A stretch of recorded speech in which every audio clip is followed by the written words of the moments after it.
एई कहानीटी होउछि श्री जगन्नाथ और माता लक्ष्मींकर कथा। स्नान पूर्णिमा रे जगन्नाथ अत्यधिक स्नान करने द्वारा ज्वर रे पीड़ित हेले।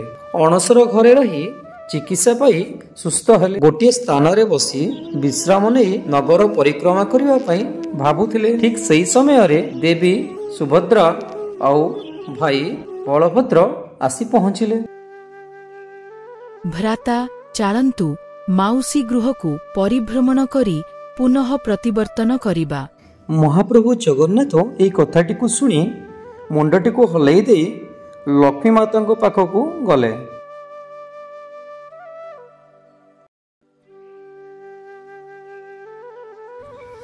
देवी महालक्ष्मी भ्राता और सुभद्रा सह मिसी गुंडीचा मौसी घर आड़े जाई बुली आसवा मनस्थ करिछु। 2 दिन रे फेरी आसीबी। ठीक अच्छे? जदि जीवाई मनस्थ करिसंती ताहाले मते कहे कि पचारुचंती। आपण जानतु किंतु 2 दिन रे फेरी आसीबे। माता लक्ष्मी ठारू आज्ञा नहीं श्री जगन्नाथ भाई बलभद्र और सुभद्रा रथ यात्रा रे रथ नहीं गुंडीचा मां घर आड़ को अग्रसर कले। शंख महुरी बाइद नाम कीर्तन मध्य तीन भाई भौणी गुंडीचा मां घर आड़ को गमन कले।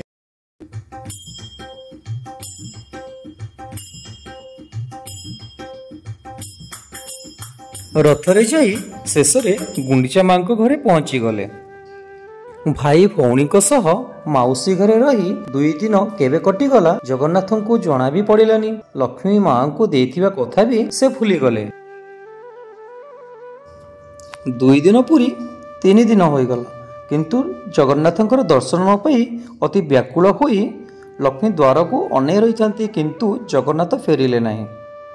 माउसी घरे रही भाव विहुल होई जगन्नाथ लक्ष्मी को कथा भी भूली गले।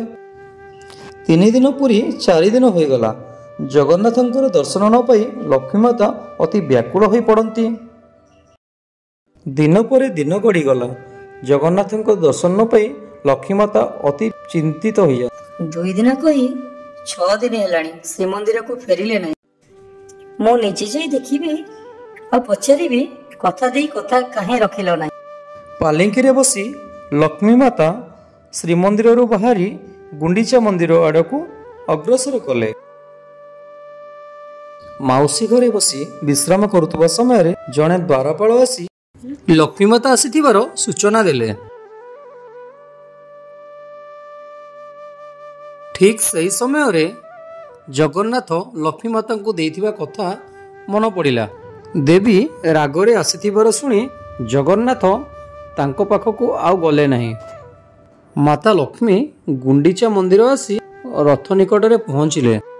गुंडीचा मंदिर निकट रे लक्ष्मी माता अपेक्षा कले किंतु जगन्नाथ आसिले नहीं।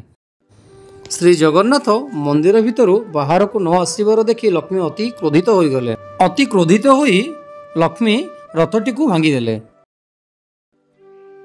पालिंकी रे बसी श्रीमंदिर को फेरी गले। श्रीमंदिर रे रही जगन्नाथ फेरिबा को अपेक्षा कले। ठीक 9 दिन पर जगन्नाथ गुंडीचा मंदिर रु श्रीमंदिर को फेरिले। श्रीमंदिर को जगन्नाथ फेरिबार खबर सुनी लक्ष्मी अत्यंत खुशी होई गले किंतु अति क्रोधित थिबारु द्वार न खोलिया पई मनस्थ कले। श्री जगन्नाथ रथर ओह्लाई श्रीमंदिर को प्रवेश कले। मंदिर द्वार बंद थिबारु किछि समय अपेक्षा कले किंतु लक्ष्मी माता द्वार खोलिले नहीं। महालक्ष्मी द्वार खोलो मु फेरी आसिली शीघ्र खोलो। महालक्ष्मी द्वार निकट को आसिले किंतु कबाट खोलिले नहीं। बहुत समय अपेक्षा परे लक्ष्मी माता द्वार खोलिले। श्री जगन्नाथ श्रीमंदिर भीतर को जाई लक्ष्मी माता को मनेबारे लागिले। लक्ष्मी माता काई मानिबे से तो अति क्रोधित होई गले। शेष जगन्नाथ आनिथिबा रसगोला को लक्ष्मी माता को देई मनेइले आउ माता लक्ष्मी भी मानिगले। एहा थिला लक्ष्मी जगन्नाथंक कळीर पौराणिक कथा।